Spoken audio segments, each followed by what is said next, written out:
gapini ko't ma'qullarkanda yigit, dunyoda ikki ülkede musofir ayollar bor. Biri Turkmaniston, biri O'zbekiston.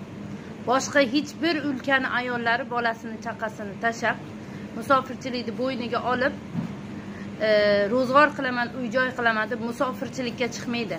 Bu bir.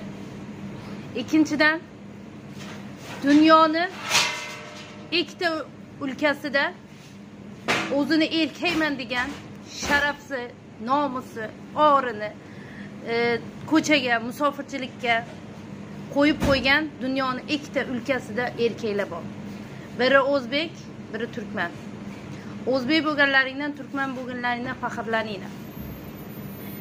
Qizlarni, ayollarni ro'zg'or qildirib, uyda bog'lab, sila boqsaydilaring, hech qaysi ayol ko'chaga chiqib jalab bo'lib ketmasaydi. Keyin sizlar bu isnodni ko'tarib yurmasaydilaring. Sizlarni ham ona tuqqanini unutmanglar.